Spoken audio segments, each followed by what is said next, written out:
On the Lower East Side of Manhattan, at the northern end of Tompkins Square Park, is a small stone marker tucked in between the basketball courts. It's a memorial to what was, until September 11, 2001, believed to be the worst disaster in New York City's history. 100 years ago today, in 1904, a steamship called the General Slocum left the piers at East 3rd Street. The boat was filled with more than 1,300 residents of the Lower East Side, children, parents, many of them recent immigrants.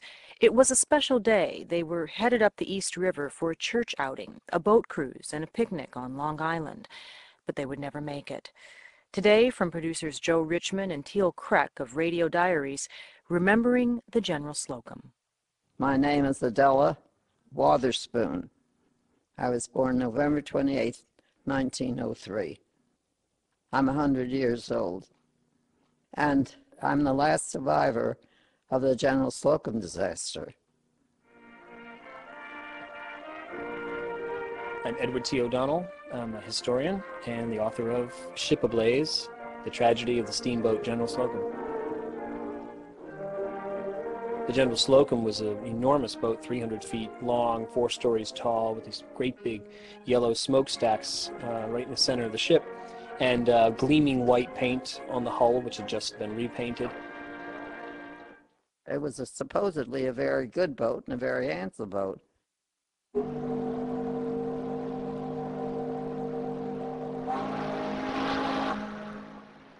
June 15th, 1904 was an exceptionally beautiful day. You've got people all along the railing of the ship, dressed in their very Sunday best, waving goodbye to people on the pier. And then as the wheels begin to turn and the boat begins to move forward, the band that they've hired to come on board the ship begins to strike up and play. The boat headed up the East River at the astonishing clip of 15 knots. They began literally to see the city in front of them. 14th Street to 23rd Street to 34th Street to 42nd Street to 59th Street. Many of those people on board the boat had never been on the boat before. It was mostly women and children. Because it was on a work day, my father and my uncle took the time off. You have to remember I was only 6 months old. So what do you remember at 6 months? Now, who could that be? Not you, I know. Who else could it be?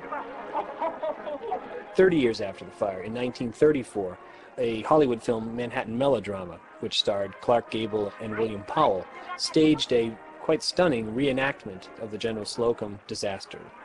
Come on, Jim, okay? It's about 15 or 20 minutes into the journey up the East River, somewhere just off the tip of what's now Roosevelt Island, that one of the mates was sitting at the bar having a mid-morning beer when a young boy came up to him and said, "Mister, there's smoke coming up the stairs." And then seconds later, the flames began pouring up through the center of the ship.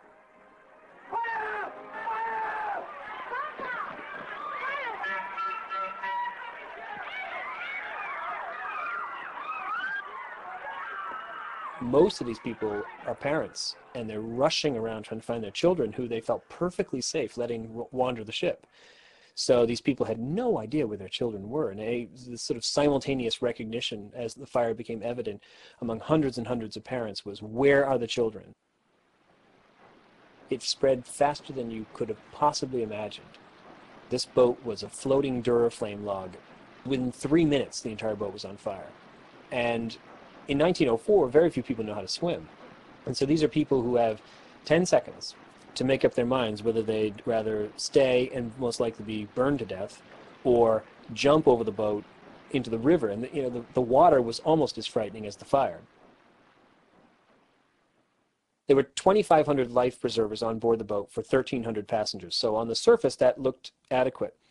The problem was that the owner of the steamship, the Knickerbocker Steamship Company, had built the ship in 1891, outfitted it with life preservers, and never replaced the life preservers.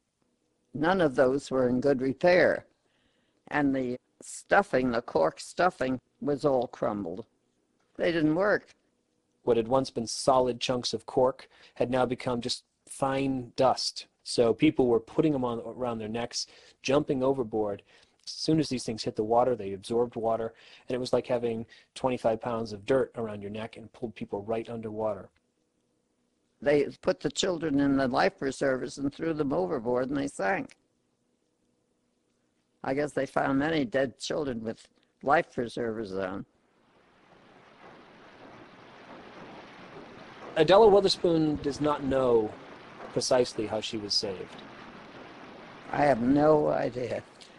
I always thought, though my mother never said this, that she was so badly burned on her left side, I assumed that she held on to the railing as long as she could before she dropped into the water.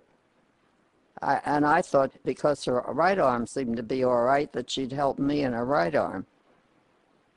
And whatever she was able to do in the water, she did, and she got me near enough to the shore, so they pulled us out. Of my two sisters, Helen was never found, and Anna was found with her, still had her clothes on and so on. I had a feeling she was thrown in the water and drowned. Helen was 6 and Anna was 3, and I was 6 months. They knew a lot of people had died. I knew a couple hundred people had died as this was unfolding. But within about an hour or two after the fire, as they began to pull out the bodies out of the water, they just, at about 200 bodies, that was all they found. And so there was this moment in the middle of the afternoon where people said maybe, the talk of hundreds and hundreds of dying, maybe that was just an exaggeration. But then when the tide turned in the middle of the afternoon, just shortly after that, submerged bodies began to appear, and they were pulling them out, several a minute. And it was clear from that point on that hundreds, maybe 500, maybe 600, but the next day, maybe 1,000 had died. Louisa Hartung, wife, age 47. Occupation, tailoress, killed in disaster. Frances Hartung, daughter, age 18. Occupation, piano teacher, killed in disaster. Elsie Hartung, daughter, age 6, killed in disaster. Clara Fitch, wife, There was no reason for the Slocum happening. Minnie Fitch, daughter. The life preservers, had they been inspected and had the life rafts been put on the ceilings so that they could be brought down, by people that wanted to use them, there was no need for the amount of destruction and the amount of loss of life. In the end, only the captain was convicted and sent to jail. He was sent to jail for 10 years, served only 3 of those years before receiving a pardon. The directors and officers of the Knickerbocker Steamboat Company that owned the General Slocum and was clearly responsible for those rotten life jackets and rotten fire hoses, none of them were brought to trial. Charges were all subsequently dropped, so they walked completely free, washed their hands of it. In fact, they dissolved the Knickerbocker Steamboat Company and ended up paying no damages to anybody because the corporation ceased to exist. After the Slocum, so many of the children had died that the place was so quiet, that 13th Street area, that most of the families moved uptown. Each one of those apartments or houses or whatever they had in those days held so many memories for them, they just couldn't stand it. My mother, she never talked about it, and I never asked her. I think I was just very lucky that I got out of it in one piece.